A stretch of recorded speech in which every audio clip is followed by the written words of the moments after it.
How you doing?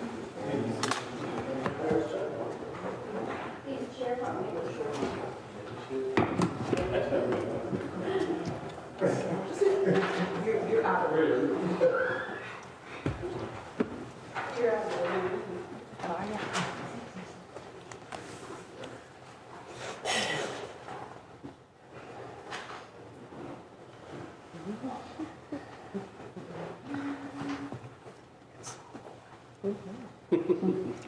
Anticipation. Jeopardy song or something. Right. I know, right? Yeah, some background music. Everybody got quiet, ready for you.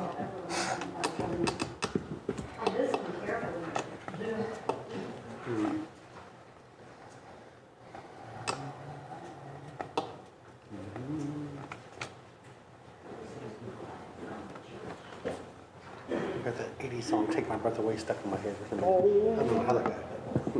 Tom Cruise.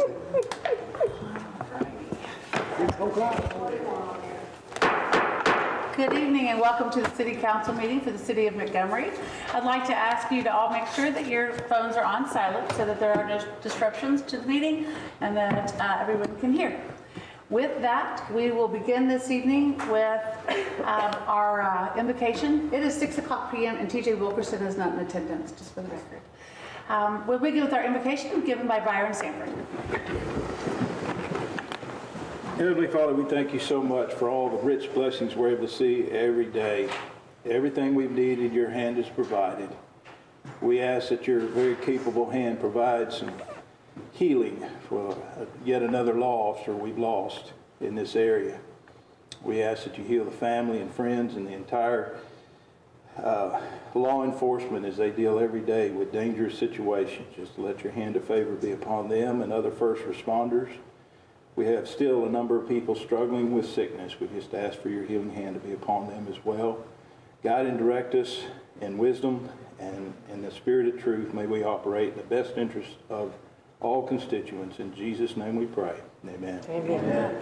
With that, we'll do the Pledge of Allegiance to the United States flag. I pledge allegiance to the flag of the United States of America and to the republic for which it stands, one nation under God, indivisible, with liberty and justice for all. Now the Texas flag. Honor the Texas flag. I pledge allegiance to thee, Texas, one state under God, one and indivisible.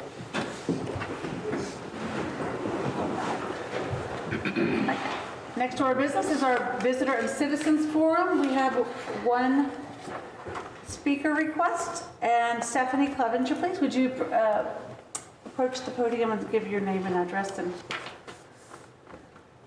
we will proceed. My name is Stephanie Clevenger. I'm with my children at 388 Berkeley Drive in Montgomery. Before I start what I came to ask about, I'd like to say thank you to all the police that were out the other morning. For one gentleman in his pajamas, it was incredible. I went over there and everybody was there, constables, the sheriffs, everybody. And for one person, that is God's blessing. And he was found, usually where he is, at Ransom's, and everybody looked. The thing I came to ask about is, and I'm not sure if I should use the word allot or allocate, but in the light that last Monday was a representative day for Martin Luther King, I was wondering, does the city plan to purchase land, or how does it go for the playground that's requested on the north side of the city?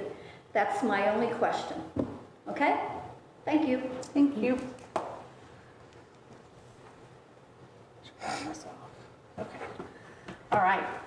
First item of business on the agenda is the consent agenda. Item number 1, consideration of possible action authorizing city administrator to execute contract amendment with H2O Innovations, LLC.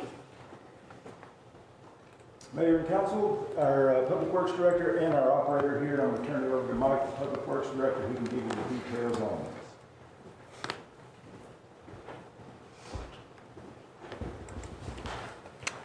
Okay, so this is over the generator that council elected to move the old generator from lift station 1. It was moved to lift station 6, and with that comes yearly maintenance. It was not on the contract when it was signed for this year. So That's what this amendment was for. And I can go through all the details if you want me to, but it's basically a $15 a month increase per lift station is what this equates to.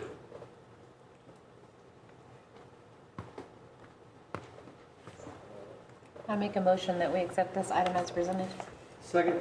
It has been moved and seconded that we accept item number 1 as presented. This motion is debatable, amendable, requires majority vote. It is open for discussion. All those in favor of accepting item number 1 on the consent agenda, say aye. Aye. Those opposed, say nay. The ayes have it, the motion carries, and we will accept the consent agenda as presented. Consideration and possible action. Item number 2 on your agenda. Present award to retiring City Secretary Susan Hensley for her contributions to the City of Montgomery. I have here. Would you like to come up here?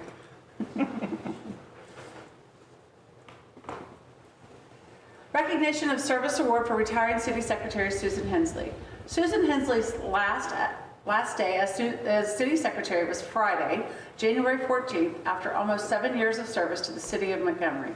The position of City Secretary is integral to the operations of any city, and Susan was a key component to many of the activities that occurred during her employment with the city. Susan's tireless dedication to her craft benefited the city in ways that included permitting, processing, updating ordinances, monitoring compliance with election laws, keeping detailed minutes of city meetings, and much, much more. Susan was a big part of the city's success in recent years, and we wish her well as she retires in the next phase of her life. So with that, I would like to present to you a flag that is included with this award that was flown over the City of Montgomery City Hall in your honor for the service of the city and its people on the day, Tuesday, January 25th, 2022. That's so pretty. You look good on your mantle.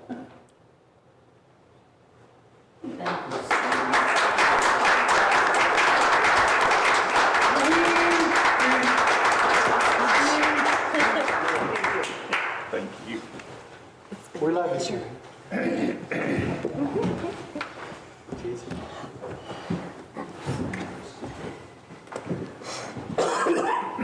Item number 3 on your agenda. Consideration and possible action regarding adoption of the following ordinance. An ordinance of the City Council of the City of Montgomery, Texas, authorizing participation with other Entergy service area cities in matters concerning Entergy Texas, Inc. at the Public Utility Commission of Texas in 2022.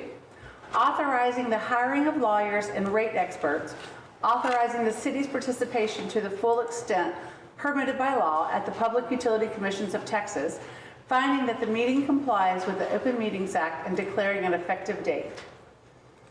Mayor and Council, for those that are not familiar with this process, this annual process that has been going on for a number of years, Entergy and other energy providing companies submit to the PUC, the Public Utility Commission, for a rate increase that they know is not going, is going to be more than they're going to get. The Lawton Law Firm, there's no cost to the city for joining in this coalition of cities, but what the Lawton Law Firm does is provide an aggregate voice to the cities that are able to then negotiate with the PUC to get a more acceptable rate. And I'll add that the city attorney's here if you want us to, if you guys have any specific questions on it, but again, this has been something that is kind of an annual thing and we've done for a number of years. This is a similar exercise with LDC gas too that we did, correct? Yes, ma'am. There is no agenda report in here, so how do you want a motion to just accept it as presented? To adopt the ordinance would be the, if you wanted to, he would just move to adopt the ordinance as presented. Well, I make a motion, we adopt the ordinance as presented, item number 3. Second. It has been moved and seconded that we adopt the following ordinance as presented and item number 3. This motion is debatable, amendable, and requires majority vote. It is open for discussion. All those in favor of adopting the ordinance number 3 as presented, say aye. Aye. Those opposed, say nay. The ayes have it, the motion carries, and we will adopt the following ordinance as presented on item number 3. Number 4 on your agenda, consideration and possible action regarding adoption of the following ordinance. An ordinance by the City Council of the City of Montgomery, Texas, amending the zoning classification as defined in the City Code of Ordinances, Chapter 98, zoning, for a 1.5 acre tract situated in the Benjamin Rigsby Survey, abstract number 31, commonly referred to as 14855 North Liberty Street, Montgomery, Texas, from R1 Single Family Residential Zoning District as found in the city's official zoning map to B Commercial Zoning District classification, and to amend the official zoning map, providing a saving clause, providing a repealing clause, and providing an effective date upon passage and publication. And I apologize for being late. I was detained at the 359 court for jury duty that got out late today, so thank you, Dave, for covering for that. City Council held a public hearing on this rezoning request on January 11th after receiving the Planning and Zoning Commission's recommendation and report. No comments for or against the request were given at the public hearing on January 4th, and the recommendation is to approve the rezoning request. And Dave McCorkadale is here if you have questions about the planning and zoning process.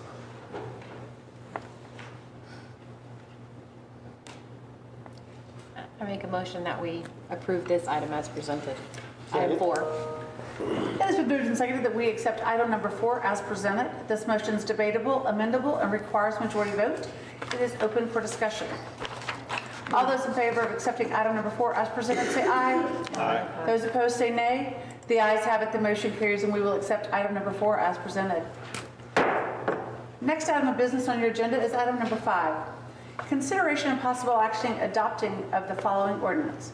An ordinance by the City Council of the City of Montgomery, Texas, amending the zoning classifications as defined in the City Code of Ordinances, Chapter 98, zoning, for a 16.1 acre tract of land north of the intersection of Emma's Way and Scenic Hills Court, commonly referred to as the proposed hills of Town Creek Section 5, Montgomery, Texas, from B Commercial Zoning District as found in the city's official zoning map to R1 Single Family Residential Zoning District classification, and to amend the official zoning map, providing a savings clause, providing a repealing clause, and providing an effective date upon passage and publication.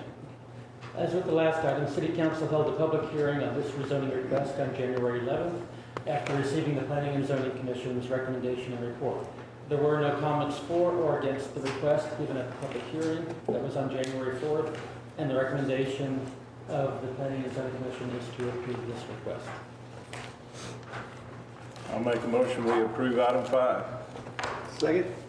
It has been moved and seconded that we accept item 5 as presented. This motion is debatable, amendable, and requires majority vote. It is open for discussion. All those in favor of accepting item number 5 as presented, say aye. Aye. Those opposed, say nay. The ayes have it, the motion carries, and we will accept item number 5 as presented. Number 6 on your agenda, consideration and possible action regarding award of the 2022 sanitary sewer cleaning and televising project and authorization for the city administrator to execute the contract. The city, you may recall this discussion from last summer, including through the budgeting process. City Council authorized staff and the city engineer to move forward with this project on September 28, 2021, following discussions that we had previously. The invitation to bid was advertised beginning December 27th, 2021. The bidding closed January 17th, 2022. 6 sealed bids were received by the city, and they were during a public bid opening. 2 of the 6 bidders attended that opening. As a recap, the scope of the project includes cleaning and inspecting a total of 35,270 feet of sanitary sewer. So that's around 7 miles, probably 6.5 miles of sewer line, to put that in context. And these include some of the oldest lines in the city, primarily located in and near the Historic Preservation District, as well as several other key lines that are near that general area. A similar 2017 inspection along FM 149, another project is proposed for the next fiscal year to inspect the next oldest lines in the city, leaving only lines that have been installed in more recent years that won't be due for this type of inspection for a few years. The engineer's report is attached, and we can have Mike over here if you have anything else to add, Mike, or if council has specific questions on sewer lines. So Mike, when we do this, what are we looking for? We're looking for anything in the lines that's going to cause infiltration, anything in the lines that needs repairs, like if joints are offset, but just a number of things. Anything that we can find to go back later and fix on a CIP project. And this is due, how many, every 5 years, every 10 years? Just as a recap. Yeah, it depends on the age of the pipe. I mean, we would like to do it every 10 years Okay. at least.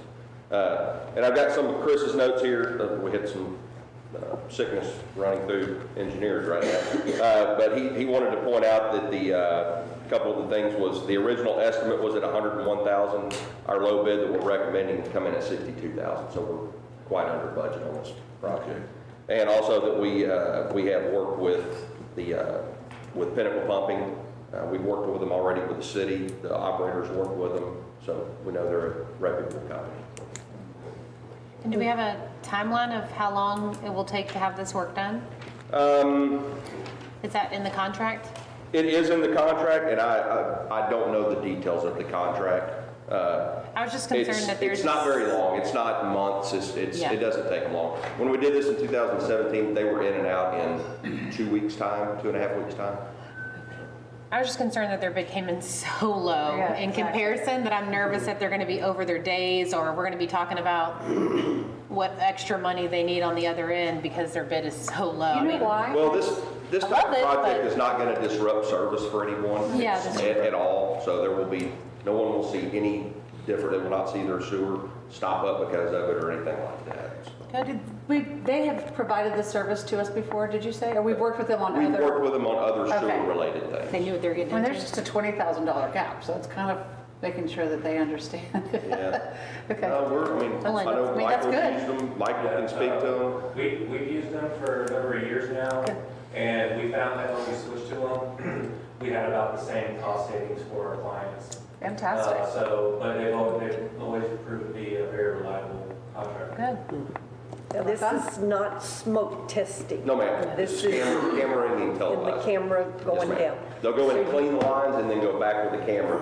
We'll have So- full videos. Do you alert residents, or is this strictly downtown businesses? Well, it's in the older part, including downtown, and honestly, I'm not sure if the contract requires notification or not, but Okay. usually not, because they're not disrupting anybody. They're not- yeah, It's just it's a not truck on the like- road, and they're popping manholes, The and, smoke testing? yeah, it's Okay. nothing like a smoke testing, where we Okay. put the notifications out as you might see something you're not used to. Yeah.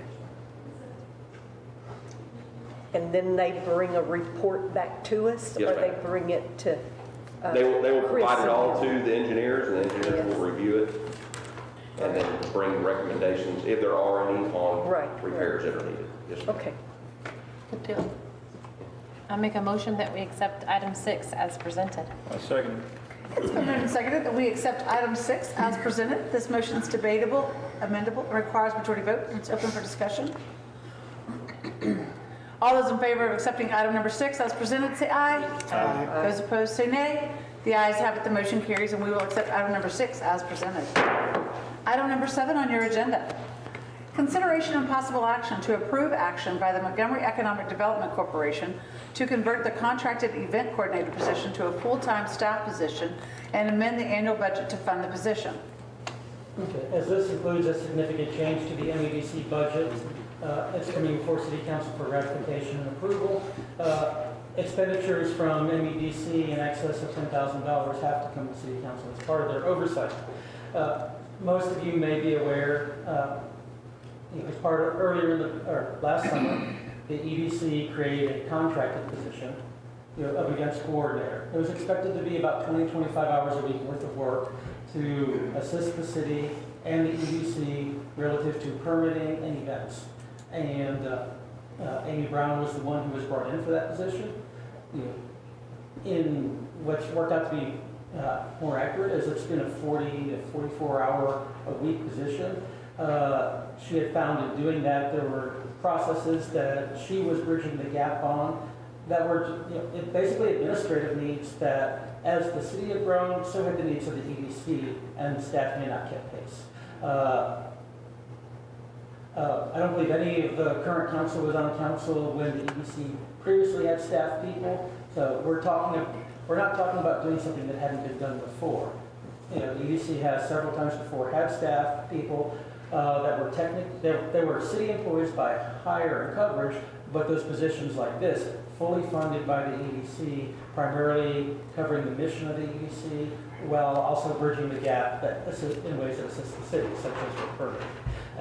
You know, I put into the discussion point exactly what budget amendments, you know, cover the financials for this position. The money is there, and I did confirm with Anthony last week the amounts to ensure that they were there in the budget, so it involves retasking the funds. Partially, those were funds that would be the remaining amount for the contracted position for the year, and the others were unallocated funds towards events. So if you had, also attached there is the agenda item that the EDC saw, and the job description, which was based on job descriptions of other cities as well as our needs here. So if you have any specific questions, I'd be happy to try to take those. Also to point out that 2 of council is also on the EDC, and this received unanimous approval at the EDC level. Richard, sir, are we saying that we would take Amy Brown's position and turn her into a full-timer and pay her $56,000? Is that what we're saying? No. Okay. What Explain it, please. what we're saying is the contracted position will go away, and that will be a new position. Now, being a new city position, it does need to be posted. It does need to be hired. It's not a conversion of the existing person. Will this person take away or take responsibility for, you know, we're paying Becky Huss $18,000 a year right now as a reimbursement for Facebook.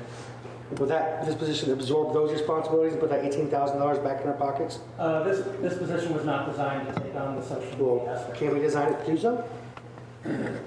Yeah, I think we could. Well, if that's how council approves it, I suppose so, but that's not how it's being presented. Yeah. The next thing I had, and this is as a part of this, I've also come in contact with some folks at Texas A&M. They've got a really, really aggressive political science program up there. And as Carl mentioned a little while ago, I mean, they came down and helped us with some design work in the parks. And they actually have programs there where the city of Montgomery could be part of their curriculum in regards to these exact responsibilities, as well as the Facebook and everything else. And Texas A&M students can do these jobs for us for free. And it's their grade. And it's an ongoing program from this year to next year to the following year. And Sam Houston State also has a similar program where we could save all this money and have students, you know, doing this for their curriculum. I mean, that'd be something interesting to look into. Why would we want students to take on these roles and then they rotate every year? Yeah. And we've had this position before. It's necessary. I mean, what Amy Brown does is, and it certainly is, it's being funded by MEDC, but it's necessary. She works her rear end off. And Becky does more than just your Facebook, but I think you should sit with both of them and find out more what they do to find out why they're being paid what they are. And MEDC is funding it, right? Not the city. Yes, this For will be Amy Brown. fully funded by the EDC, and you know, I would be happy to talk with the universities because if we can find something, you know, certainly there's probably something that they could do for us. Sure. But I think there's a certain stability that comes with having a permanent person that is our person. And I don't see why necessarily we probably couldn't even do both and get even better results. Sure, no, that's true too. What I would like to see in you know, in regards to, you know, Ms. Brown and of course what Becky's doing, I would like to see some sort of reporting where we can actually tie, you know, the KPIs of the city to what they're doing. Let's see what the return on the investment is for what they're doing. Have you been to an MEDC meeting? That's what they do in the meetings. Yeah, I'm talking to Richard right now. Oh, Anyways, helpful. I don't think we need to pay the president of the MEDC $18,000 a year as a reimbursement for posting on Facebook and doing things like that. I think we can get someone in a full-time job. Like if we do get a full-time job, we can have that person do both.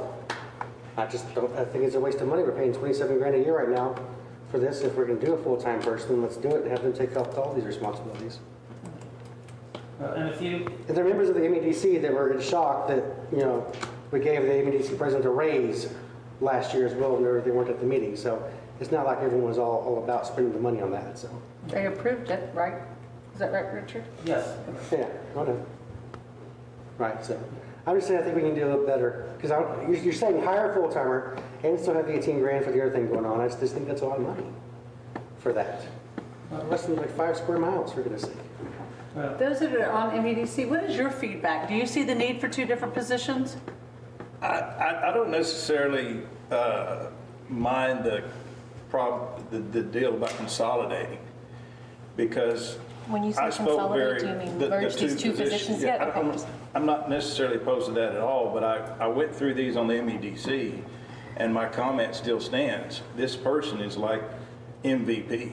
Right. You're talking about building relationships. I've been going down to the Houston Galveston to try to build relationships. It'd be nice to have a full-time paid person do that, because you're talking about bringing money in. This is a person who brings contacts, looks for grants, the things that the manager doesn't have time to do and the assistant manager doesn't have time to do. Regional and local organizations, associations. I don't disagree with Kevin, though, on the idea of the websites. It's more than just Facebook that Becky manages, because I see that whole thing consolidated as a marketing person, I guess is what I'm trying to say. Put it all into one. Yeah, I'm really hoping that somehow we find the one person who can be, we don't use the word marketing, but surely all of these, about 80% of all of this is marketing our city. And I would like to see it be that one position if possible. I think that would be best, because this is the one contact that is our representative that goes places that the manager doesn't have time to go. And that was our whole deal from the beginning, you know, with management. Why aren't you going here? Why aren't you going there? Because when you're there, you're not in the office taking care of business. So I see this as one position, and I had reservations on the MEDC from the beginning, because we were asking for something that the title and the job description just didn't fit anything. So I appreciate you coming back with a more detailed thing, because this is a full-time job. There's no doubt about that. But I said this from the very beginning. Anytime a manager starts going part-time here and part-time there, the manager's telling you, help, I'm sinking fast. And we, the council, should understand that.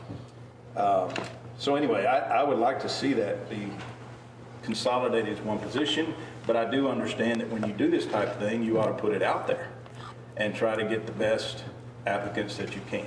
Yeah.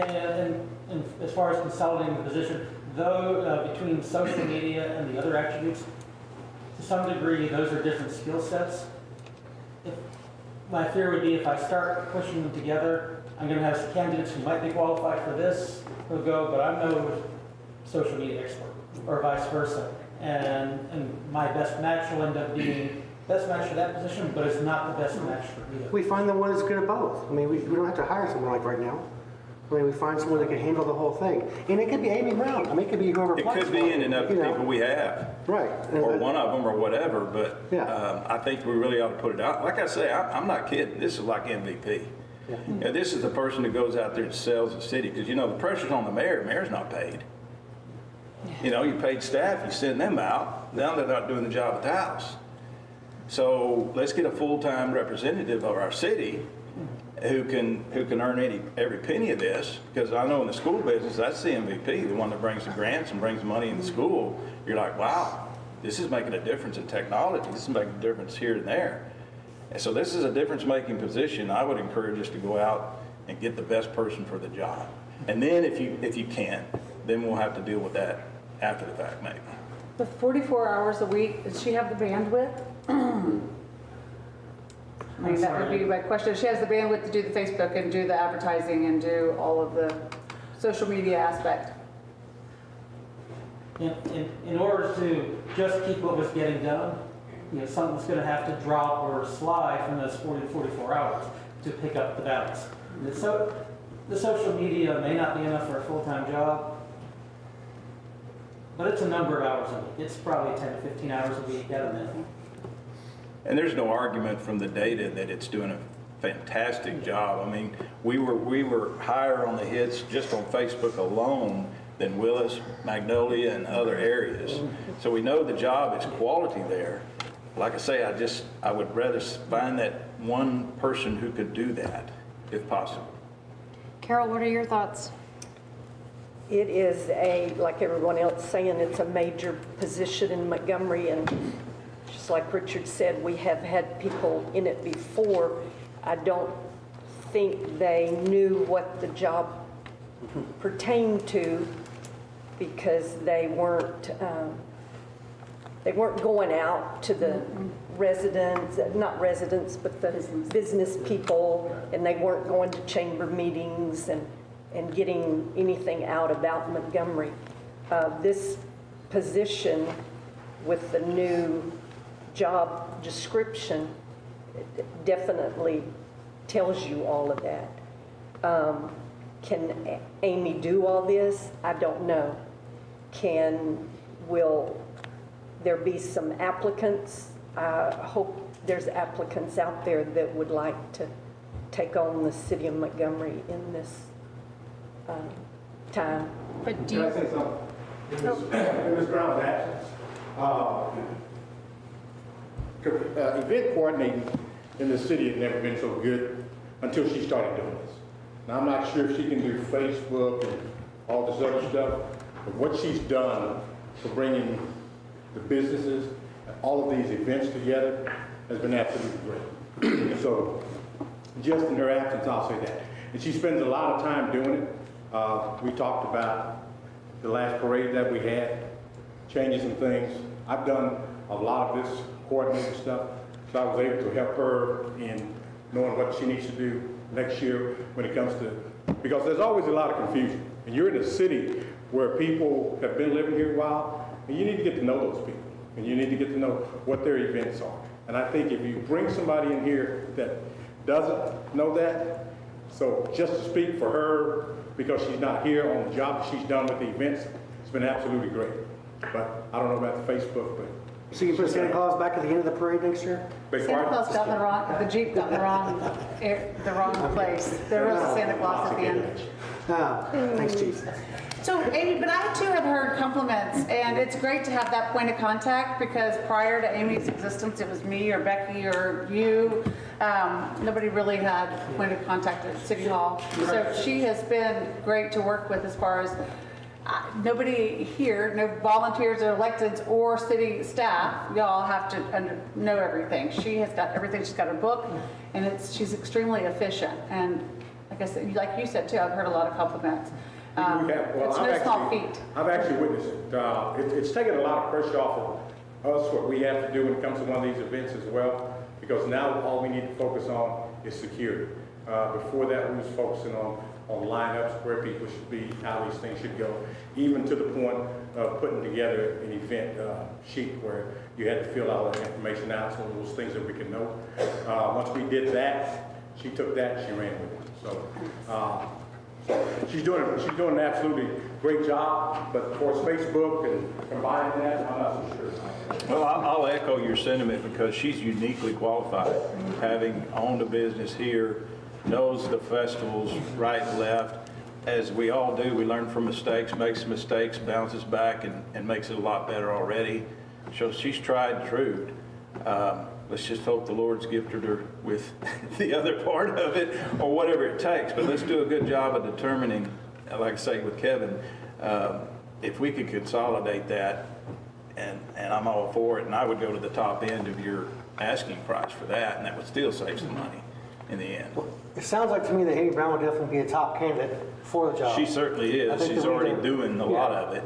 Well, I think we need to put together a job description that includes an all-in-one encompassing, position, right? Because, you're right, it's gonna be a major position, a superstar type person. If she's a person, great. But let's make sure we get the person that can do it all, right? so you need a motion of how we want to proceed with this job, correct?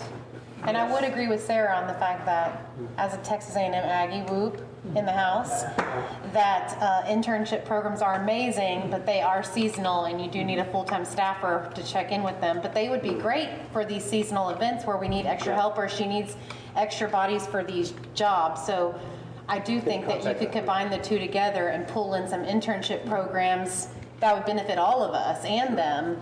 We need a professional at the top. Yes, And then we can have yes. more hands on deck if it's Yeah. A&M. But she has streamlined efficiencies, and she has kind of gotten this down to a science, and is extremely efficient. So I make a motion that we accept item 7 as presented with the amendment that this is a marketing and event coordinator position to include social media. Okay, is the intent of your amendment that this person will take over the current contract of social media responsibilities, or that they would assist with that? That they would take it over. Take it Okay, over. I want to be sure I clearly Yes. understood the motion. I second it. It has been moved and seconded that we accept item number 7 as presented with the change of the marketing and event position along with social media aspect to be added to the description, the job description. All those, this motion is debatable, amendable, or requires majority vote. All, it's open for discussion. All those in favor of accepting item number 7 as presented, along with marketing and event position, adding social media to this, say aye. Aye. Those opposed, say nay. The ayes have it, the motion carries, and we will accept item number 7 as presented, along with social media aspect. You got something, Richard? You're trying to I was just stick. going to say, just so everyone understands, now that I've got approval from council, we're going to start the advertising process. The intent from MEDC was we would continue as we are until we get this position hired. So I wanted to make sure everyone on council understood that and nobody had a problem with that. Yeah. All right. Yes. And this position will answer to you, To me. correct? Okay, Yes. just want to make sure I understood. And outside of the meeting afterwards, I'll discuss with the city attorney, because there was an amendment made, whether or not it also has to go back to MEDC for, because it's different than the motion they approved. And we'll take care of that ourselves, though. And Richard, I would say this, that we would closely monitor whoever this person is and make sure that they are doing everything related to that and you're not having to. You know what I'm saying? Yes, I mean, sir. because the minute, when it starts getting to that, your infrastructure and water and the big enchilada stuff, you're not having time for it, you know, so you'll have to monitor that. Yeah. And just to get towards your question, with the contractor position that's there now, one of the processes Amy Brown and I have is we have a regular time every week. We meet for approximately an hour. She catches me up on all the things that she's been working on, things that had taken much more than an hour out of my time each week previously. But I still kept in the loop. And there are emails and phone calls at other points during the week, but you know, it's definitely taken my attention span more off the EDC, except at a top level, and allowed me to have more time for the city from her being there. I expect the same from this position, Good. but at more of an executive level. Okay. How long will this posting be up? I'm sorry? How long will the posting be up? Typically, that's we're supposed to post it for 3 to 5 days for city employee opportunity first by our own rules, Oh. then up for 3 to 4 weeks. So I would my- recommend you take your time. Yeah. I mean, my hopeful goal is to have someone hired sometime during the month of March. So, and part of that may be just how quickly we get qualified applications to come in once we post it. Maybe there'll be some graduating Texas A&M Aggies that want to come on over. And Councilman Lacey, I would, yeah. Thank you for contacting sometime- Yeah, sometime later this week, if you'll get me some of those contact Yep. points that you mentioned, I'd be happy to work with those universities. Absolutely. I think that'd be a great way for us to magnify what the EDC does, you know, with intern type help. For sure. Item number 8 on your agenda, consideration of possible action to set a special meeting date for city council interviews of the city secretary candidates. Okay, with the assistance of now retired City Secretary Susan Hensley, we've narrowed down an initial list of candidates to 4 most qualified candidates for the position of City Secretary. As this is a statutory position, that's appointed by City Council, it's not unusual, and I think this is also what was done last time here with City Council for Montgomery for the position, for the final interviews to be conducted for City Secretary by Council itself. I listed a series of dates that I suggested for a potential special meeting. I'm open to other dates. What works for Council or how Council would want to approach this. Of those dates I put there, we need to take off Thursday, February 3rd, because that is court here, and I did not get that removed before it was posted. So I'm open for comments and discussion for council of how council wants to approach this, or if you wanted to go with that and select one of these dates for a special. Given that some of us are going to be at, I think it's Sugar Land or Fort Bend on February the, what is it, 3rd, 4th, 5th, something like that? Second, Third and second, fourth. third, and fourth, so Yes, sir. those two are out. I would recommend either January 29th, a Saturday, or February 5th, a Saturday. I'm on the 5th for the Yak Summit for the city. I can do Monday or Wednesday, so. I can't do Monday. I could do the business. And so the 29th, I'm open. Then Saturday morning.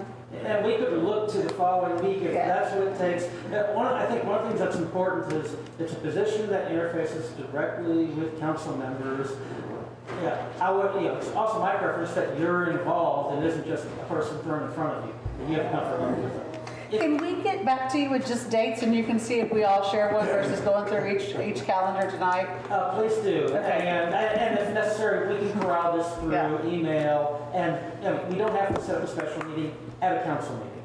That can be a I would special. just like to point out that most of us pretty much regularly clear a Tuesday night, so that would be my jumping off point. Yep. Sorry. Or Saturday mornings. But Saturday morning, yeah, I mornings. don't mind mornings. Okay. I mean, 6 a.m. Yeah. You bring the coffee. But yes, Can you when you pick say me there, Mayor, if y'all will look at your I'll be your personal Uber, Carol. schedules and let's communicate with me by email. We will corral a date that works for as many people and hopefully everyone as possible. And I'll follow up with Councilman Wilkerson tomorrow so he knows where we are on that.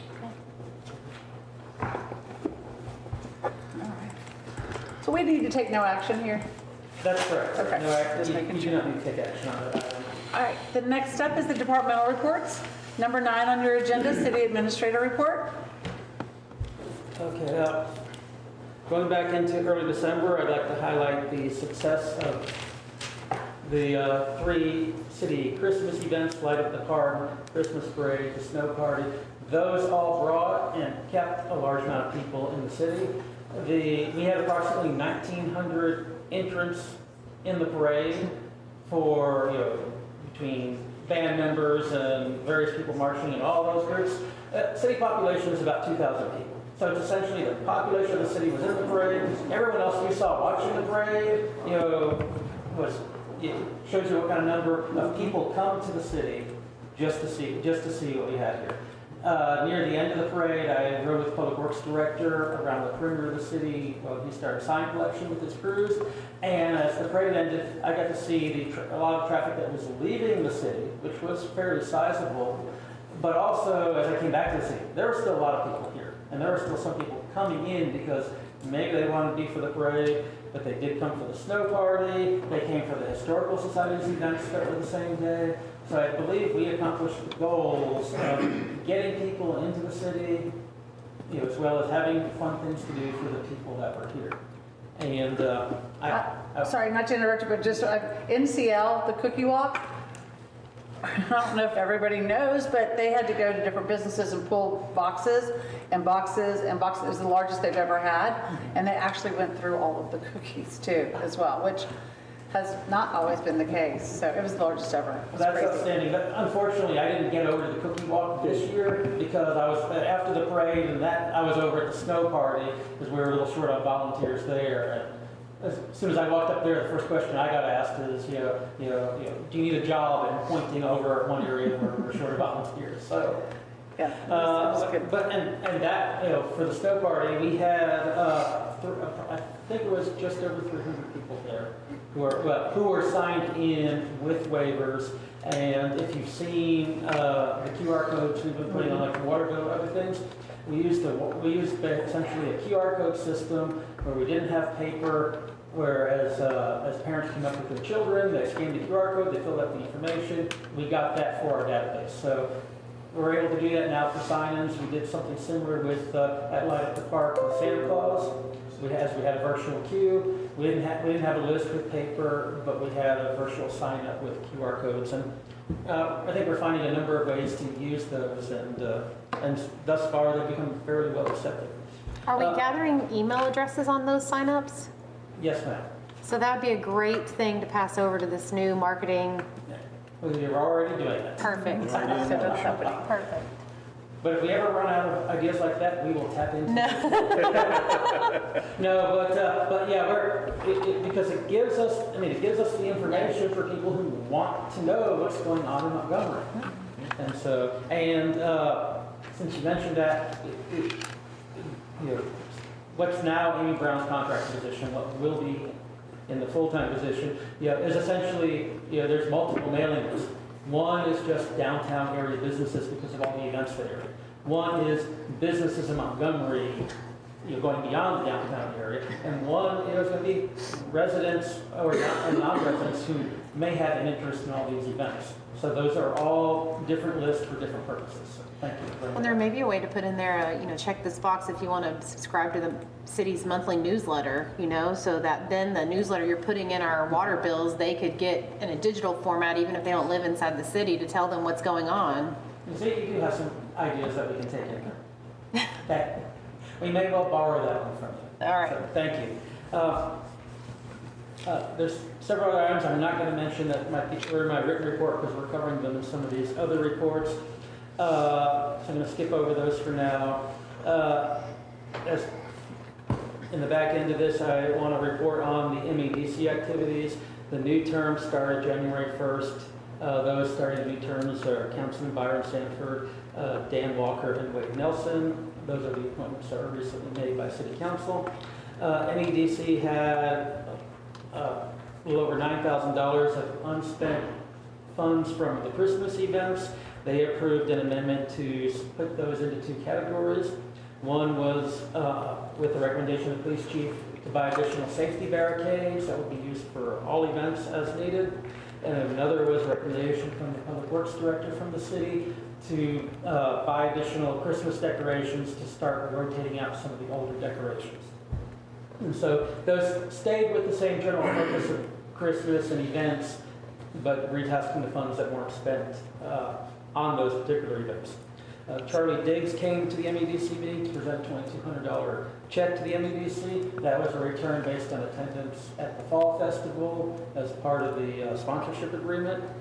We're looking at a similar sponsorship agreement for March 2022, Montgomery Music and Mudbugs Festival, being that's much more likely to be a higher event.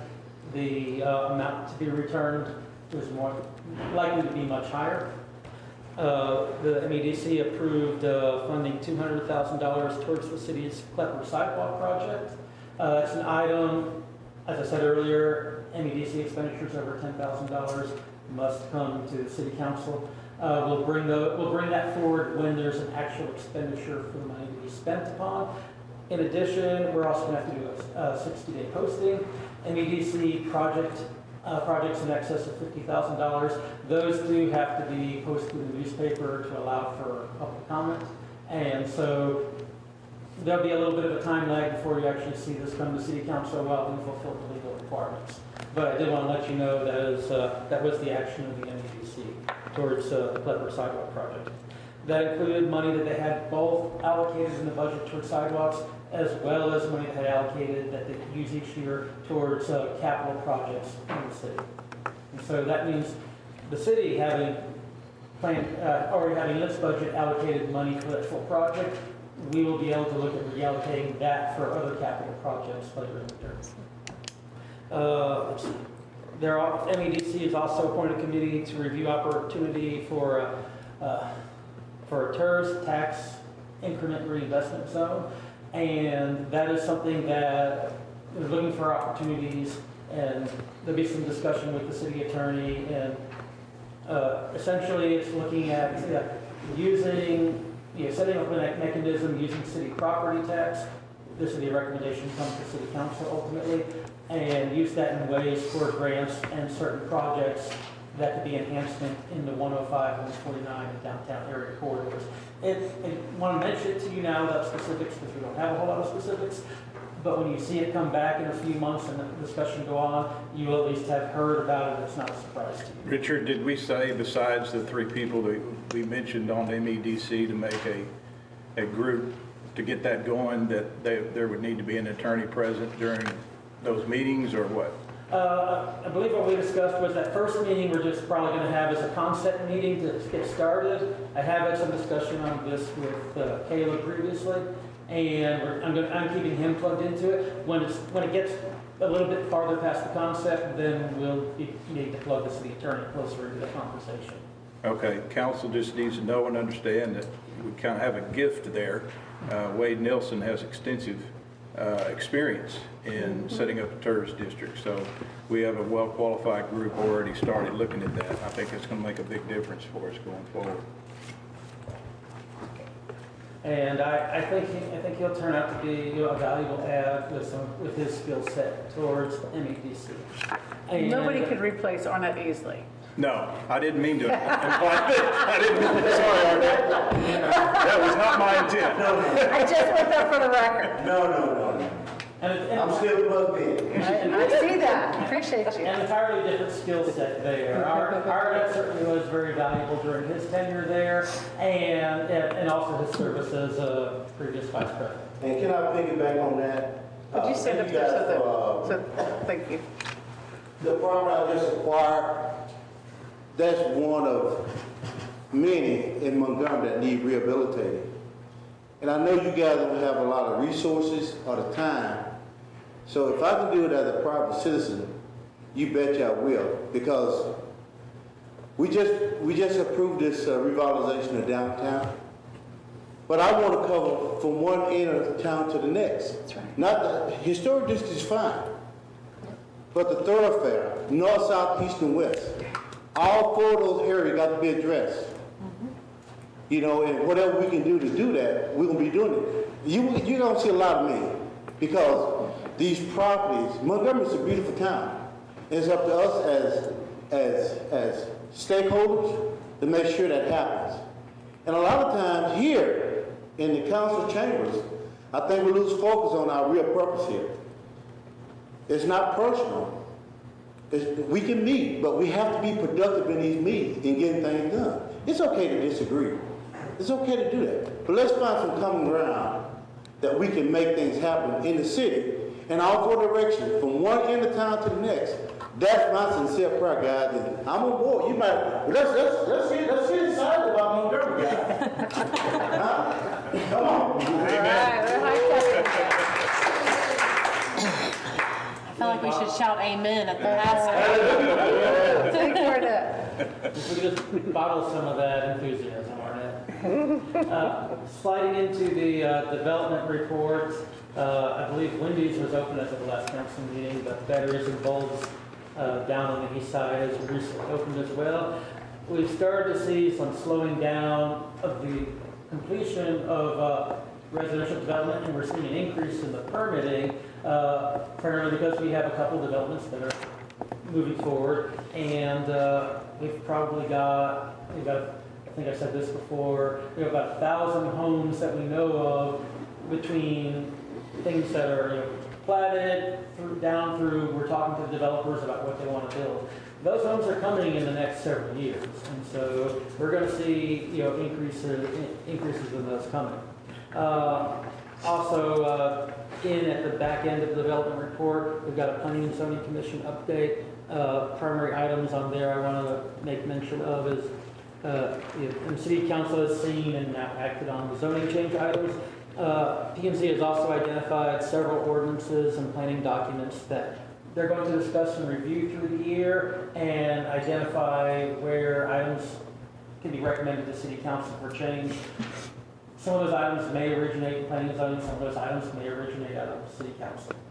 So if you have any questions in the report, you have to take those, otherwise we can move to the next one. Thank you. Let's see, I think the next one's sales tax report, so I will just pick right back up. You've got the 2 monthly reports. I was planning to email you out the confidential copy today, but unfortunately you saw when I got into the building, so I'll plan to send that out tomorrow. So what you have is the public version. Primary item I probably want to point out is on page 4 of each report. So on the first one, it's page 57 of the packet. You see the top 25 businesses for November and December's months. November is a quarterly filing month, and which is why you see Kroger on the November but not on the December, because they file quarterly. McCoy, everyone on the December is obviously a monthly filer. So if you flip back one page forward to the previous page, you get the top 25 sales tax filers. I'm sorry, it's two pages before, page 65 in the packet, and you see the top 25 sales tax filers for the last 12 months combined. And some interesting businesses there, but you may also start to see as more businesses move into the city, some changes on here. One thing I found most interesting in looking through some of this data is some of the businesses that are older businesses in the city, they're doing a lot more business than they did 5 years ago. They dropped down the list because there's other businesses here, but they're still doing a lot better business than they did before. So there's a lot of success in the businesses in Montgomery. So what's Steel Fab? I'm sorry. What's Steel Fab? Inc.? It's for materials used in construction. So I don't have the exact answer. I do They just happen to pop in there in December, I know. I look a lot of those up online where I can. So make it had a delivery here. Yeah. We get to acquire the sales tax when there is. Okay. Just like Ruthie Grace though, I'm curious, and you may not have the answer, but Ruthie Grace has a large online, very large online business. Yeah. And I don't know if when she sells, because she's here in the city, if we receive those taxes or if the taxes are received in the town where the merchandise is delivered. And that's what it is. That's okay. That's why when you see some of these on here, like Amazon, Yep. we get the sales tax from. But I thought the law was that if it went through a third-party distributor, that's why Amazon shows up on here. Ruthie Grace doesn't go through a third-party distributor. She is the distributor, so we get her sales tax because she's in the city limits. Well, my understanding from the comptroller's office, this is just by phone call, is that Like a clearinghouse. is that the delivery address is pointed. That's the delivery address, the point. So, Yeah. but it's good to see her brick and mortar is on here. Yeah. As a boutique, that's great. And if she has any local online sales too. Yeah, Then and she we does. would get that. For instance, if anyone on council here, your city residents, if you order from her, obviously you can go to the store, but still, there's some online convenience. So, and then if you, what was the next one? Page 70 of the packet because there's 2 months of sales tax report. You can then also see the January numbers in the column on the left compared to the December numbers. These were both monthly filers, so there's no quarterly filer on this one. And I'll be following up with, it was the December meeting that we last had our sales tax consultants here, but that was really for the report that would have been November, so they should be up here at the next meeting. You can ask them with deeper delving questions. And as I said, I'll get the confidential report sent out that has the confidential data by email to all of you. Amazing window cleaners came about due to the pandemic, and the fact that they're quarterly filer and they're number 21 is pretty incredible since they've been in business right out of a year. That's crazy. There's definitely a lot of good data. That's one reason why I want council to see these reports of help you keep your finger on the pulse of where this money's coming from and what businesses are going on, and over longer term, you can see how trends change. If you go back a year and a half, McCoy's was high on the list, but they weren't number one. There's been some advantage from prices of building materials go up that has increased their prices and then increased the sales tax revenue. But there's a lot of construction that they're supplying materials for. Yeah, we like to build and we like to eat. That's what I'm seeing on here, based on the top 25. With businesses like that, we can keep Montgomery going for a while on both of those. That's all I have for the sales tax report, unless you have any other questions. All right. Next up is the finance report. Mr. Lasky. All right, good evening, Mayor and Council. Go over your finance report for both November and December of 2021. On page number 3, you have your account balances. For your operating fund, you have a total of 5 months worth of reserve. And on page 4, for your MEDC, a little over 2 years reserve. And for your utility fund, around 11 months reserve. For all your cash flows this month, I combined both November and December together for the P&Ls. However, for budgets, I did separate those out so that way you can see what we earned and spent for each month. On your cash flow for your operating checking, main ticket items were your sales tax for November and December. Collected almost $541,000 in sales tax for November, and almost $289,000 for December. We did receive $29,000 for FEMA, which was reimbursed back to your general fund. That should be the last payment, I believe, for that project that had been going on. And we also received about $490,000 worth of ad valorem taxes for the month of December. And we should see a bit another bulk of it coming in for the month of January as well too, or for next month. A couple of the big expense items were from All Traffic Solutions. We did receive the speed traps, which was a little over $47,000, and then we also paid roughly $71,000 for the new Public Works building. On page number 13, I believe, no, 14, I'm sorry. 14 is start of your budget, or 15 is the start of your November budget. Received revenues of, sales tax was about $405,000, remainder 100 and so thousand went to the MEDC fund. For your revenues total, you've received roughly 15% of your revenues up to date. And for expenditures, you were at, I believe, 12%. So a little over, still over for the month of November. And then on page 20, for the month of December, you received in revenues $216,000 for your sales tax. And then for your ad valorem, you received $322,000, the rest of it being transferred over to your debt service for your upcoming payments that'll be due on the end of February. For your month of for January, we did receive the sales tax numbers of $281,476.57. Bulk of $70,000 been going to your MEDC fund, and the remaining roughly $211,000 into your general fund. For your revenues, you are at 27% collected for the first 3 months of your fiscal year, and for expenditures, you are at 20%. So we're still over. Pretty good. We did receive a check for roughly $76,000 to finally close out our CDBG block grant that's been open for a long time. So that is finally done for and closed out.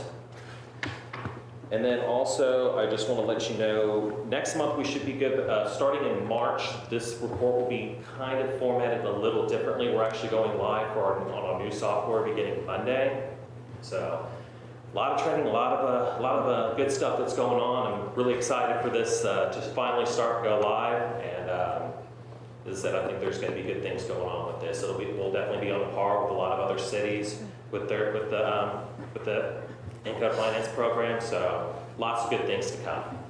So when you say live, I know that means that you're using it here, but also for the residents to access online? Well, no, what it is that I'm going to be doing all of my reporting on Encode rather than in QuickBooks. Got it. Okay, good. Congratulations. Thank you. So are you happy about that? I'm very excited about Good. it. Yes. It's overwhelming, I see. It is overwhelming, but I will say this: Susan did a fantastic job of getting me prepared for this, and Good. I'll be honest, I couldn't have done it without her. So, Good. I mean, I know she left earlier, but I do thank her more than anything for just preparing me for this. But we're excited going forward on this. Awesome. Quick question, Anthony. Sure. The first financial credit card, is it like the city's credit card? That is Okay, that's $15,000 for 2 months or 1 month? for one, I believe. Let's see. Would have been. It was for one. Okay, on page 6, 15 grand, okay. Is that pretty typical? I'm sorry. Is that pretty average, the average expenses on the city A credit lot card? of it, it's been roughly about 12 to 15-ish or so. A lot of it is because of trainings that have been going on, mostly from like. I was gonna ask, what do we use it for?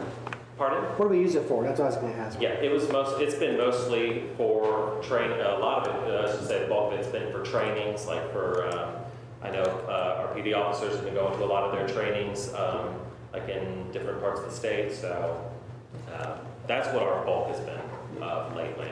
And it's not actually one card, it's the It's total, multiple. it's the total of multiple cards that the department heads and myself have.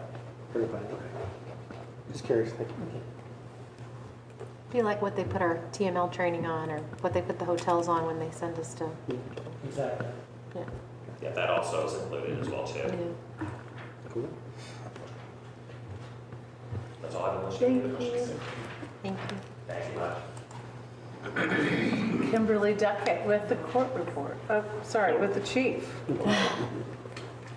The police report, sorry, I checked you off. I apologize, chief. You all, good evening. You have the report, unless you have any questions. Anything on the report there? Not a reporting question, but maybe I should say this for the end. For the record, would you mind clarifying the location of these cameras that are coming up? I would rather not do that on camera here, sir, with this feeding out. I will give Well, let me you- clarify, let me say this. Are they not going to be inside our neighborhoods? No, it will not be inside. That's what I your wanted to neighborhood. say. If it's going to be inside your neighborhood, that's something you will have to, your homeowner association will have to do. No, these won't be inside of anyone's neighborhood. No, I know, I have this. You were talking to the Conroe Courier, made a statement that included the words, give us great vision of our neighborhoods and our streets. And some folks in town took that as we're putting cameras in neighborhoods. So I'm gonna say we're not, just put A lot of neighborhoods have those license plate reader cameras. Yeah. But it's also a caution when you're looking at these and you're thinking about getting them, is it's putting them inside the neighborhoods. And that's something that the city would never put them inside the neighborhoods, because then it becomes more of a spy cam than anything else. So I know that, that's one on the record for everyone. That's not. Here. Anything else? Great job. Thank you. Thank you. Thanks. Steve. Next up, Kimberly with the court report. Excited to hear the court report, apparently. Good evening, Mayor, council members. The November 2021 revenue for the court was $23,458.35. And for December 2021, the revenue was $24,648.00. Are there any questions for the municipal court?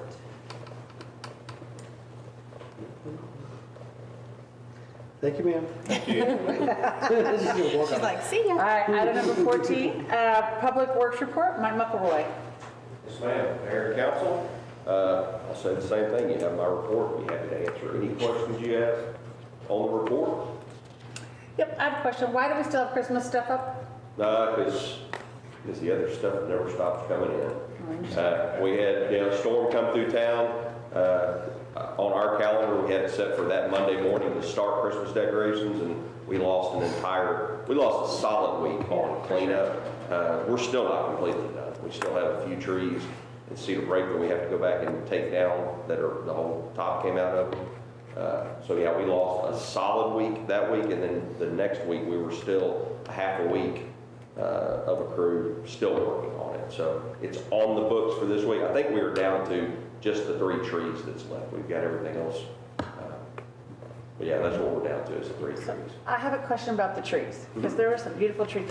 Do we have to doctor those now? Because there's quite a few, I don't know, gash is the word, but, or will that grow back? Well, so there's a couple that... Make sure that we don't lose them totally. Yeah, I mean, some of them we're gonna have to take down. There's a couple that are, that the whole top twisted out, and they're cracked at the top, wide open and they're cracked.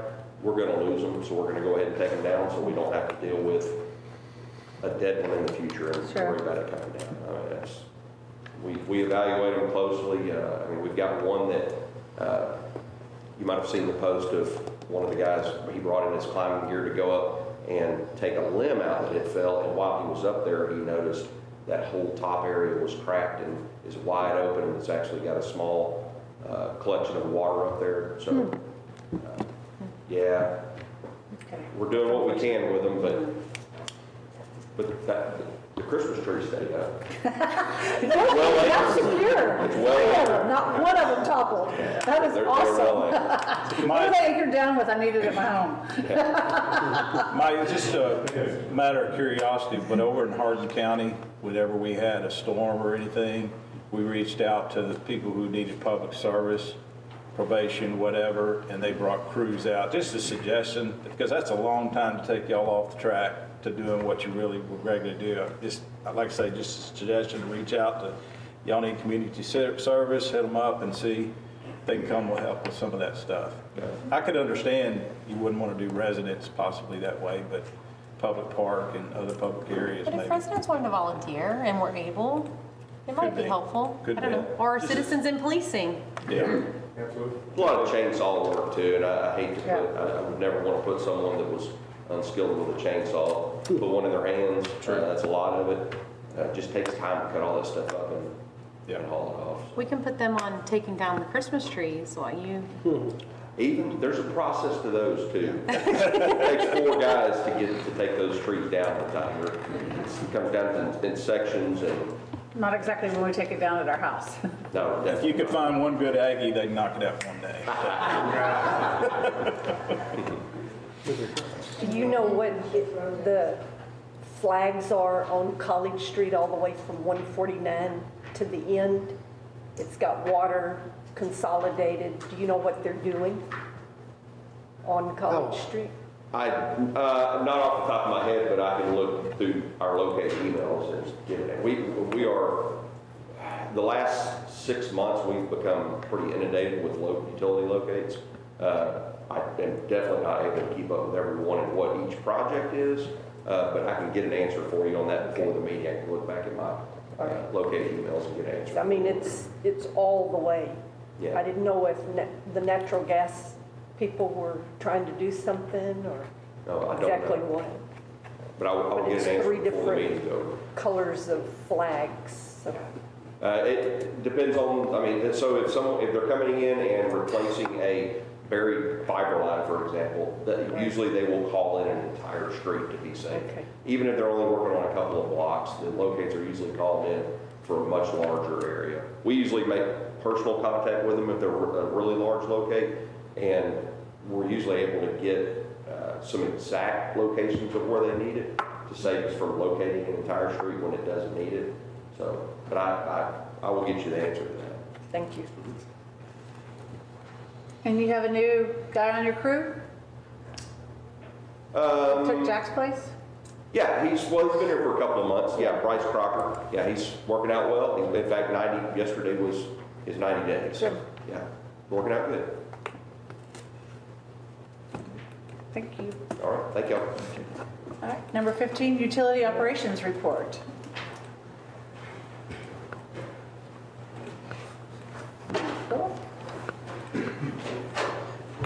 Good evening, Mayor and Council. First off, I'd like to thank you for approving our contract amendment. Make sure we get that generator taken care of for you.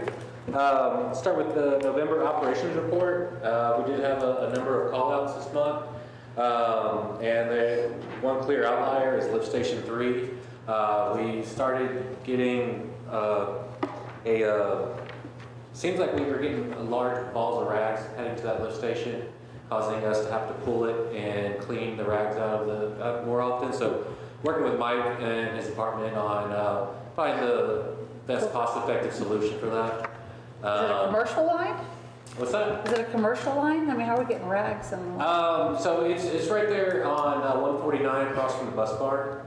It does take a considerable amount of flow. Yeah. I mean, there's commercial, there's some residential, there's apartment complexes, so not really sure where all this is coming from all of a sudden, because it's not really any kind of development to show that, but we're tracking that down and hopefully have an answer soon. Is it dish rags?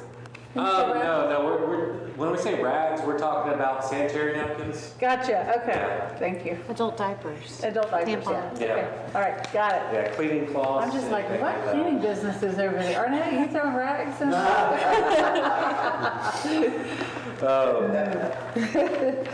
Passed out on page 4, we have your wastewater plant flow detail. Flow for this month was 5,553,000 gallons. Daily peak was November 4th with 329,000. $179,000, and your daily average flow is 179,100, just below your 3-month average of 179.9. Page 5 is your effluent monitoring chart with all samples were compliance for the month of November. And page 6 is your water report. We pumped a total of 11,545,000 and sold 10,758,000, bringing us to a 97% accountability. And page 7 and 8 are supplemental charts. On to the December report. Much less call outs, still some lift station 3 stuff. Going on to page 3, we have a total of 5,136,000 gallons through your wastewater plant. Daily peak was November 18th at 331,000, and your daily average was 171.2, just below your 3-month average of 179.5. Page 4 is your effluent monitoring report. All samples were in compliance again. And page 5 is your water report. We pumped a total of 9,819,000, sold 8,721,000, bringing us to a 96% accountability. So both those months are pretty good. Page 6 and 7 are your supplemental charts. Goes without saying, we did finish getting the generator at lift station 6 installed. But other than that, unless you have any questions, that's my report. So do we test the water monthly, like for? Yes, ma'am. We take bacteriological tests in 5 spots through the city per month. So I've seen quite a few people online on social media posting pictures of their water, and it's brown and yellow, and they're inside the city limits. And I sent several to Richard and just concerns about it. I keep seeing them over and over again, and I know you're like, you're checking for bacteriological, not so much color, just, you know, and I know with the rainfall, then you get some groundwater in your wells, and so. So the brownish yellow color typically is iron, which the wells do pump, and it's not going to really affect your bacteria testing. It's not as aesthetically pleasing when you get that, but we do feed a chemical to try to coat that and keep it from basically discoloring to that color. And we actually have our chemical supplier scheduled to come out and retest the well to make sure that we're applying adequate amounts. So we just gotta go through some of the diagnostic testing and see if anything needs to change. But other than that, I mean, you could have times where your water shifts direction into the pipeline, causing it to stir up, stuff like that. But it's just kind of one of those things that we just will have to flush out once it's reported. But we do maintain a monthly flushing schedule with the city. So, but if you have any issues, just call us up. It's a nice terracotta color, golden, like it's significant. Yeah. And a neighbor showed me, they called me and said, come over here. And they have filters for their water. And typically they change them every 8-9 months. They're having to do it every 3. And they showed it was disgusting. It's like a melted copper penny, gives that color all the way down. And it's something that I filled up the tub 2 days ago and it was brown. It was nasty. Yeah, so also we're, Mike and I are getting together on updating our flushing points. So try to curb some of those issues that you're seeing and also discuss a directional flushing to try to sweep everything out of the lines. So. Does it have to do with where, because as I say, when I lived in Buffalo Springs, I had that all the time. In the new Hills of Town Creek, Byron, our water's clean. One or two have come up. Have you? Yeah. Okay. It hasn't been a lot, but just a couple. Interesting. I see that it looks like in November and December, we had the exact same effluent permitted values and perimeter and inches of water. Talking about the wastewater plant? So, yeah, the Buffalo Springs OWT, effluent monitoring report is exactly the same both months.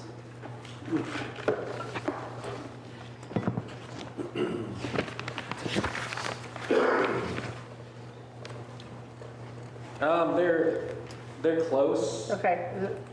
But not exactly the same, but I mean, the numbers don't really change a whole lot as long as we're having good weather. We have relatively low amounts of rain, so I don't see that to change a whole lot, but having a 2 on your TSS and the 0.4 range on ammonia is very healthy, very average results. So when it says TSS up here, it says 15, not 2. Okay, so 15, that's your parameter. That's what our permit states. Okay. On the far right where it says Gotcha, measured, okay. that's what we're Got it. testing. Okay. But you are having someone come out to check chemicals, you said. Yes, ma'am. Do you know in They should be estimated out time? next week, at the end of this week, beginning of next week to run the tests and get back to us, let us know. Good. I'm just curious how next month if it changes. So, thank you. Yes, ma'am. Thank you. I have an update on that look. It's Bear Cable LLC. They're a contractor for Consolidated. They're installing conduit. Okay, thank you. Utility billing report? Okay, on the one thing you say, you have both the November, December reports. You know, as we get cooler weather, there's less use of utilities, so our billing amounts go down for that as well. In reference to that, some of the other items that are on these reports, you have several categories of related to Light Up the Park, Christmas Parade, as well as our street festival collections. On the December report, I do want to point out the almost $76,000 due to construction. That was the CDBG money from the grant that Anthony Lasky referred to earlier. Also, there's an item for $248 and then one for $617 that were noted as city reimbursements. Those were actually utility bill payments that Anthony is getting properly recoded, so those are incorrectly coded and why they appeared on the report. And for both months, then going back through them, the water use seems to be about normal there. There is a big difference between when you look at the cooling tower feed from 2020 when we had the cooling tower down. So that's back in operation. And you also see less irrigation being used at some of the city sites.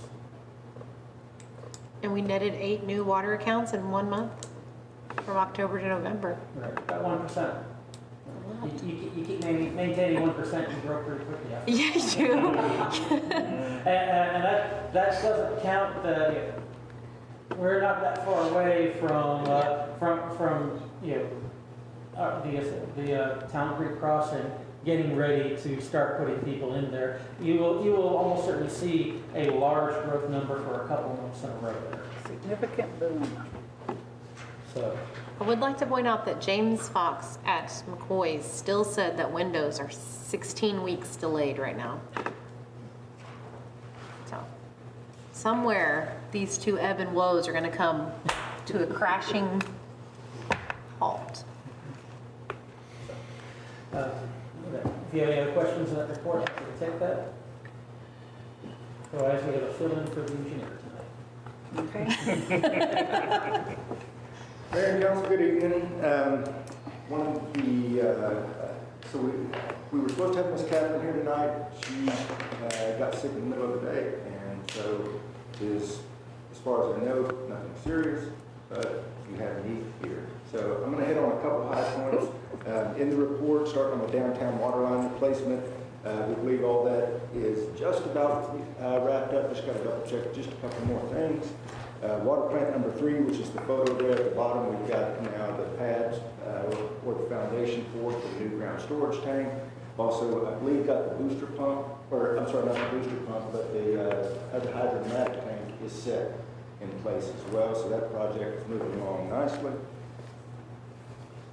Moving on to page 2 of the report, 178 in the packet. As was mentioned earlier, the Dr. Martin Luther King Jr. ditch regrading and sanitary sewer project is going to be advertised for bid on January 26th, and bids open on the 16th. So that would be, again, that's one of those GLO projects that we're looking forward to kicking off. It's been going on a while. To touch on the Klepper sidewalks again there, item 7, the engineers do expect that survey work back this week. The 15-year capital improvement plan they expected to be delivering a draft of that and going over it with you tonight, rather than throw me into that mix. We're going to email that out to you guys, and we're looking to a workshop probably in February or early March to discuss that with you guys. So feasibility studies,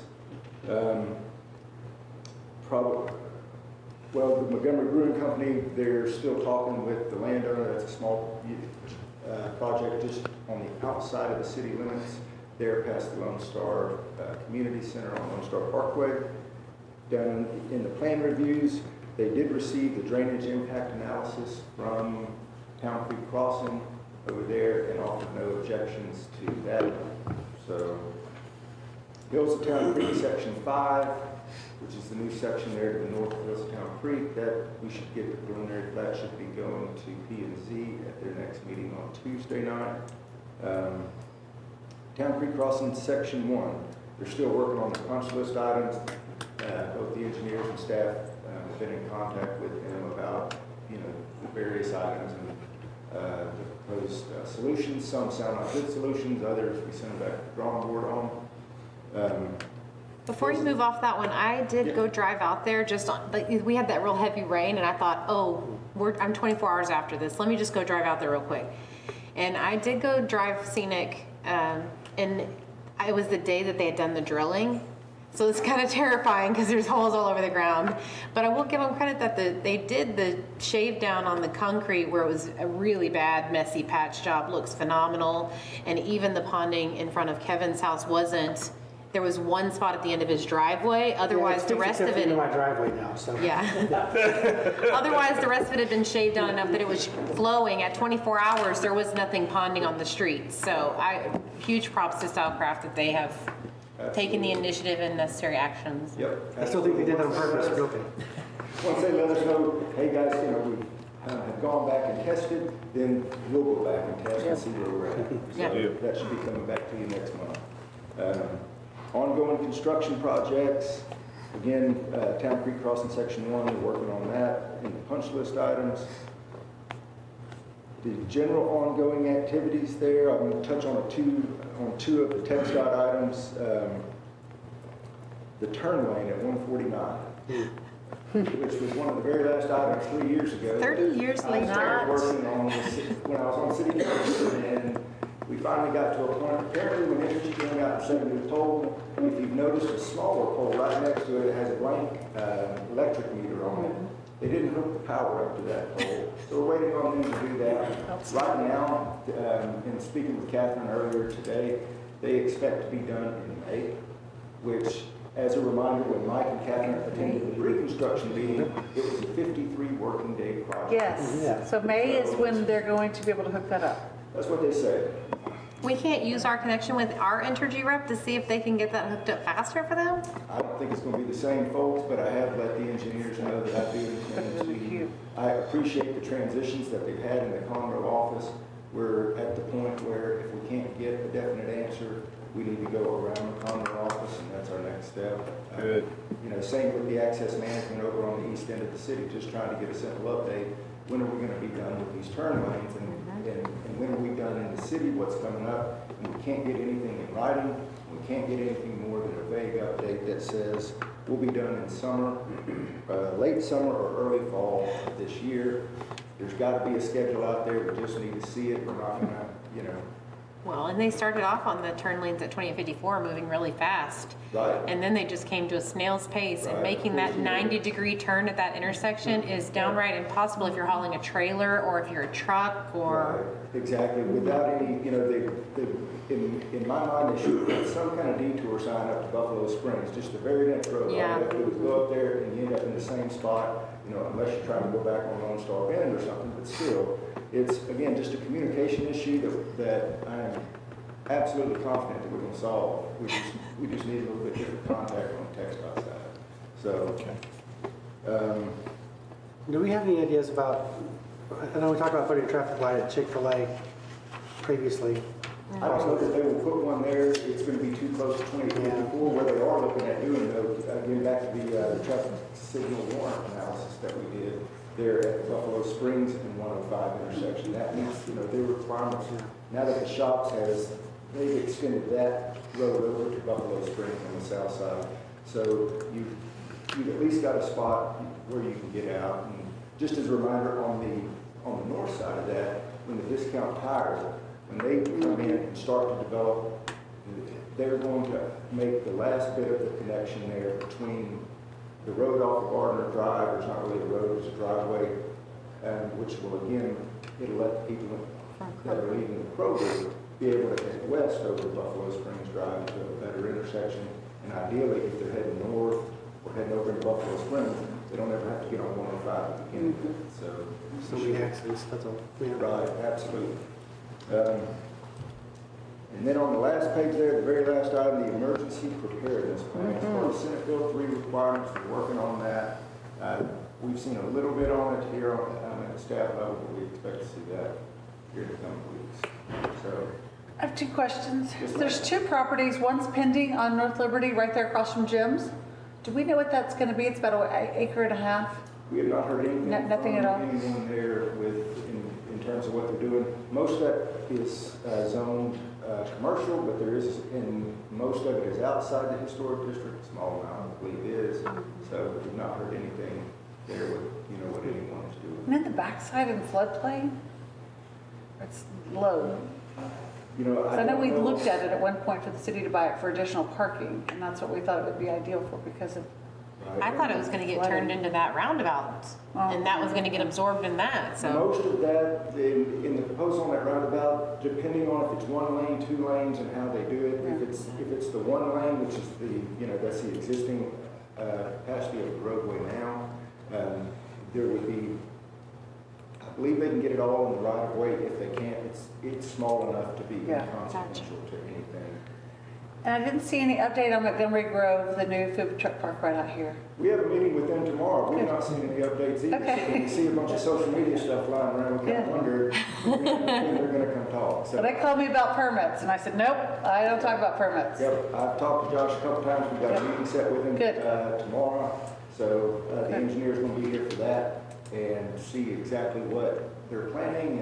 And it's a little bit different animal because it's an existing restaurant site, but at the same time, there's a whole lot more going on than just the existing restaurant there getting rehab. So there's a number of things that we're going to be talking about tomorrow.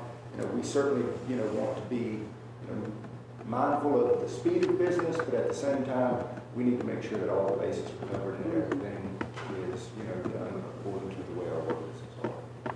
So Got a lot of buzz. it absolutely does. It kind of puts us in a little bit of a, I suppose, a tougher spot because things generally, most engineering projects that you kick off and, plan on, a several acre redevelopment, those things aren't on 30-day time. It takes 30 days to get, 2 sets of engineers in the same room sometime, much less, get through all the approvals and address all the different things that we have to address. So we'll be looking at that close and working with them and doing everything we can on our end. If somebody got out in front of, where they should have been, that's, not anything that we can control. But again, we are always mindful that, every day somebody's in business, yes, it's sales tax.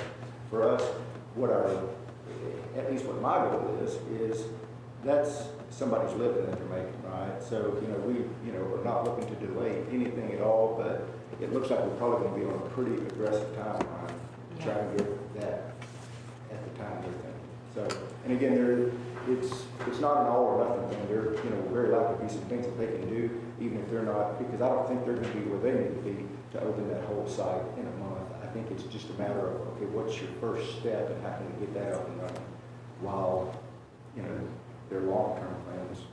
Are they halfway there with already being a restaurant site and having all the internal water and sewer and grease trap? Yes, that was the big thing, when they were looking just up the road here, they didn't have any sewer out front, and they were operating, were they on water, Mike? Yeah, there's water, There is water there, but there's no sewer, so the nearest sewer was, I want to say, it was about $175,000 away. I don't know how far that was in feet. I can't remember. About $175,000 sewer line to get down. Ironically, just to the Heritage House, which is where the sewer stopped. So did they not have sewer at the Heritage House? They do. Okay, I was gonna say, I thought they. Yes, yes. Okay. But the one that they were initially looking at. Yep, the one up the road. Okay, got it, yeah. So this number all needs to tomorrow, we'll keep you guys posted again with the entering the public discussion. You guys will very likely to get your questions to look for a follow-up email. Because we want you guys to be, to have all the information that you can. Well, and just be fair, I mean, I love and adore Mike. He has a long-standing, very notable reputation in this community as well as Magnolia. He started as a youth pastor at Fellowship of Montgomery. So, I mean, I understand he's like on a 30-day timeline, but this is his bread and butter. He's literally closing his shop in Magnolia and coming here. So we need to be 100% on our A game in this office to make sure that we're communicating what he needs to do, because we can't do another situation like that. Right. It's his entire livelihood. Right, yep, you're absolutely right. And again, I think there's things that they can do to get off the ground that don't involve, wrapping up every single detail. We just can't let any of them get so far ahead of, where they need to be that, again, we're, becoming lax in our responsibility to enforce the city codes. So I would like to see some clear communication of a detailed punch list of everything that the city's expecting from them, so that it's not vague but like, if we're gonna make them gravel the driveway instead of blacktop it, they need to know that they're gonna have to pull a permit for gravel instead of blacktop because it's commercial. they're going to do variance. Variance, sorry. But I mean, not just, hey, you have to blacktop the driveway, but if you'd like to do something different, you need a variance, so that they clearly know that A connects to B connects to C, and there's not this paper trail of circles. There's never a paper trail, sorry. Okay. So, but the, to that point though, it's not just a variance they need to get a parking lot, it's the drainage study that's got to go behind that to say that the folks who live downstream from that shiny new food truck park are not getting flooded because they did something or we allowed something to happen that we shouldn't. So, Right. I'll be happy to answer any other questions you have. You just reminded me. I was talking to the new folks that purchased my house behind Larry's. And they mentioned how the speed of that water is just crazy coming down off of that lot. Have we, we mentioned this once every few months, I guess, about, Larry making some sort of improvement back there to kind of stop that water, but have we been in contact to talk to anybody of that? Right now, there's really nothing that's moved forward, quite honestly, in my view, to need it. I mean, it's existing water that was coming off of an existing site, and there's a 15-foot, drainage easement on that side of the driveway, and it's... Well, they're getting water in their garage, which they weren't getting before they cleared that property. So I guess I don't see the clearing. I mean, there was a survey crew out there to locate pins, but I mean, a survey crew is not going to go through and clear. I've been by there, been back there, and it's, I don't think that anything that, that Mr. Jacobs has done, certainly he had a drainage plan and a drainage design that says, when you improve this and do these things, then you need to install that. But in terms of, water leaving one private property that's undeveloped and going to another, property is not, in my view at least, not within the city scope to, again, if you develop and you build something there, then you need to do something. But I'm surprised to hear that. We've talked about this a lot of times, several times. Because obviously I lived there, and I made a big thing. I called you and I called Richard, made a big deal about this once he cleared, because he cleared a lot off that property, leading up to right there at Berkeley Drive, right there. I mean, it's maybe 10, 12 feet. There used to be all kinds of vegetation there that slowed that water down. The second they cleared all that, it was a runaway. There's nothing slowing that water down. All of a sudden, I started getting water in my garage every time we had a big rain. So we've talked about this several times. Now, I don't own the house, but I'm not going to say, oh, it's tough crap. I was talking to him earlier, and he expressed, interest about it. He says, does water really usually come that strong just for no rainstorm? I said, well, whenever you look at runoff, you got to start looking at intensity too. Nowhere in that. I don't think that a survey crew, clearing a property line. Well, the property line is a whole whole big thing. There's supposed to be a big drainage pond there, or a retention pond on that corner to catch all that, was part of the plan. So I'm just trying to be an advocate for the guy before he comes and asks about it, because when we gave him that variance, we said, as long as you don't do anything to mess up and make, you know, the water go. Again, I lived there for a year before that was cleared, and after it was cleared, I mean, it's just a racetrack for that water shooting right down there and going over that ditch that they built, straight in that garage. They hit the back of the garage and go back out. That never happened before that lane was cleared. So all I can Didn't the tell you is Champagnes do it. have problems with water in their garage? I thought they did as well. They did. Before anything was touched. They did. They actually, that ditch helped a lot because they used to get it no matter what size rainstorm. But they do have, again, there is a drainage easement that's on their property that, Yeah. you know, that was supposed to be designed, they have, whether or not it was graded, you know, to convey storm runoff. Yeah. Well, heck, a lot of it's probably growing back up now, I guess. So we'll see. Tonight, because just happened to just went into it. Very good. Thank you. I make a motion that we accept item 17, all of the departmental reports as presented. A second. It's been moved and seconded that we accept the departmental reports as presented. This motion is debatable, amendable, requires majority vote. It's open for discussion. All those in favor of accepting the departmental reports as presented, say aye. Aye. Those opposed, say nay. The ayes have it, the motion carries, and we will accept the departmental reports as presented. Executive session. The City Council reserves the right to discuss any of the items listed specifically under this heading or for any items listed above in executive closed session as permitted by law, including if they meet the qualifications in sections 551.071, consultation with attorney, 551.072, deliberations regarding real property, 551.073, deliberation regarding gifts, 551.074, personnel matters, 551.076, deliberation regarding security devices, and 551.087, deliberations regarding economic development negotiations of Chapter 551 of the Government Code of the State of Texas. It is number 18, adjourn into closed executive session as authorized by the Texas Open Meetings Act, Chapter 551 of the Government Code, in accordance with the authority contained in the following. A, Section 551.071, consultation with attorney. B, Section 551.072, deliberation regarding real property. And C, Section 551.074, personnel matters. It is 7:40, and we will adjourn into closed executive session.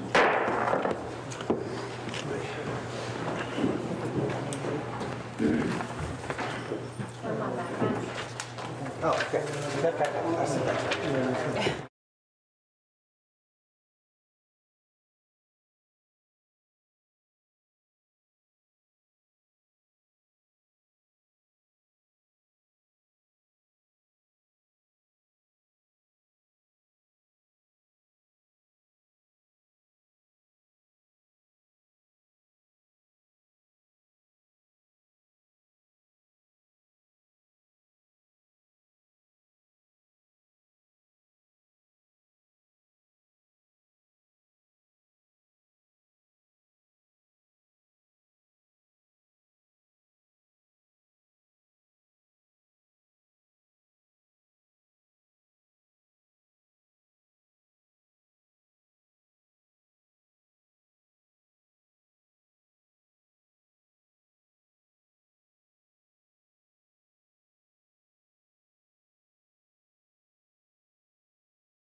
Okay. Possible action, we'll reconvene in a regular session at 7:52. Possible action from executive session number 19, consideration of possible action on matters deliberated in closed executive session. I make the motion, we authorize the city attorney to reject the real estate offer and make a counter offer. Second.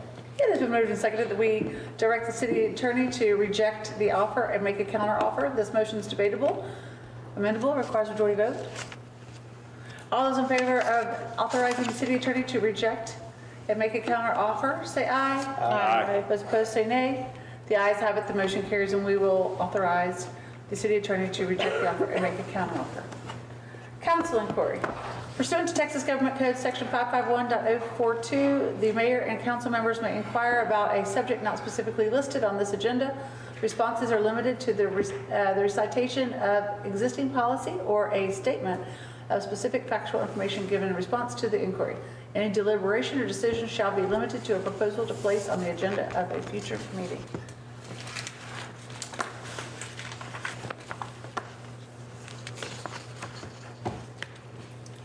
I make a motion to adjourn. There's been moved and seconded that we adjourn this meeting. This motion is debatable, amendable, requires majority vote. All those in favor say aye. Aye. Those opposed say nay. The ayes have it, the motion carries. It is 7:53. We will adjourn this meeting. Amen. There you go.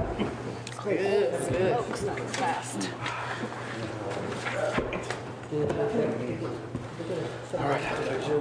Bye.